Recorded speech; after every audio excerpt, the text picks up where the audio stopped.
இயேசுவின் நாமத்தினாலே வாழ்த்துக்கள். தியான பகுதி அப்போஸ்தலர் 12வது அதிகாரம் 7வது வசனம். அப்பொழுது கர்த்தருடைய தூதன் அங்கே வந்து நின்றான். அறையிலே வெளிச்சம் பிரகாசித்தது. அவன் பேதுருவை விலாவிலே தட்டி, சீக்கிரமாய் எழுந்திரு என்று அவனை எழுப்பினான். உடனே சங்கிலிகள் அவன் கைகளில் நின்று விழுந்தது. ஒரு இயற்கைக்கு அப்பாற்பட்ட ஒரு விடுதலையை பேதுருனுடைய வாழ்க்கையில பார்க்க முடியும்.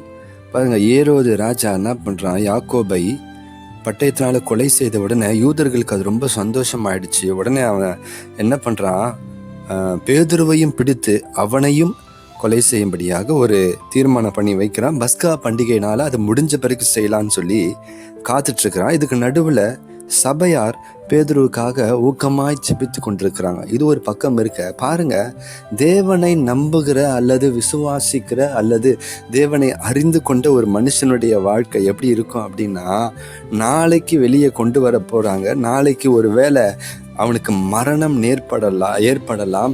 அவனை யாக்கோபை கொன்றது போலவே கொன்று போடலாம்.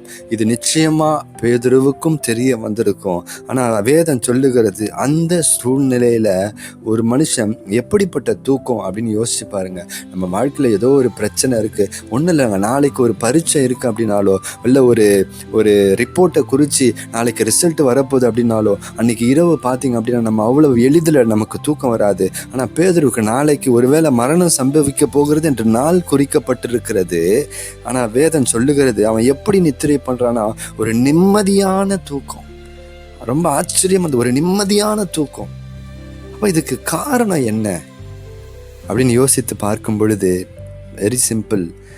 பேதுரு தேவனை நோக்கி பார்த்தான்.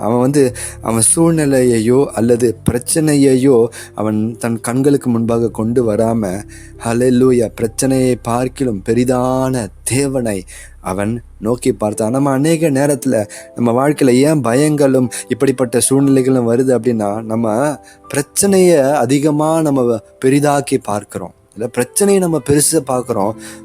மாறாக தேவனை நம்ம மறந்து விடுகிறோம். ஆனால் பேதுரு இந்த இடத்துல தேவனை பெரிதாக பார்த்தான். பிரச்சனைய அவன் மறந்துட்டான். அவன் நிம்மதியாக தூங்கிட்டு இருக்கிறான். இந்த அறை முழுவதும் பயங்கரமான வெளிச்சம். நம்ம ஒரு ஆன்சைட்டியில் இருக்கிறோம், ஒரு பயத்தில் இருக்கிறோம் அப்படின்னா, ஒரு சின்ன லைட் வந்தாவே நம்ம வெடிப்பு வந்துடும். அறை முழுவதும் வெளிச்சம். தேவதூதன் வந்து அவனை விழாவில் தட்டி எழுப்பும்படியான ஒரு சூழ்நிலை. காரணம் என்ன அப்படின்னா, நான் யோசித்தேன், 2 காரியங்கள் அவனுடைய வாழ்க்கையில் இருக்கலாம். ஒன்று, பேதுரு அவனுக்கு நல்லா தெரியும் அவன் வாழ்க்கையில் ஒரு தேவ நோக்கம் இருக்குது. அந்த நோக்கம் திட்டம் நிறைவேறாமல் என் தலையில் இருக்கிற ஒரு முடி கூட கீழே விழாது என்று சொல்லி ஒன்று.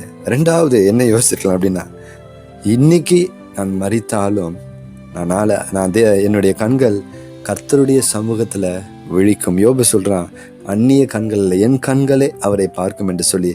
இந்த 2 நம்பிக்கையில் ஏதோ ஒரு நம்பிக்கையில் அவன் உறுதியாக இருந்ததுனால அவனுக்கு எந்த கவலையும் இல்லை, எந்த பயமும் இல்லை, நிம்மதியாய் தூங்கினான். இந்த அதிகாரத்தினுடைய முடிவில் பார்த்தீங்கன்னா, எந்த ஏரோது யூதர்களை பிரியப்படுத்தும்படியாக இப்படி ஒரு திட்டத்தை போட்டானோ, நடந்த சகதியெல்லாம் பார்த்துட்டு அவன் ஆளே குழம்பி, இந்த அதிகாரத்தினுடைய பின் நம் வாசிக்க முடியும், அவனை தேடி காணாமற் போன பொழுது காவல்காரர்களை எல்லாம் விசாரணை செய்து அவங்கள கொலை செய்யும்படி கட்டளையிட்டு அவன் யூதேயாவை விட்டே சிசரியா பட்டணத்துக்கு போயிட்டான்.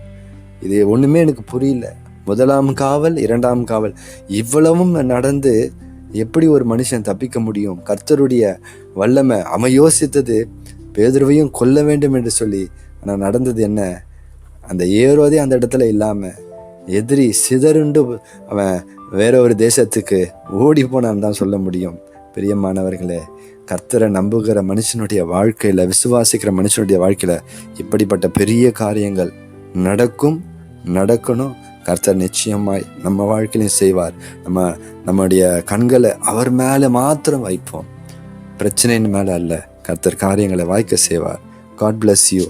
Amen.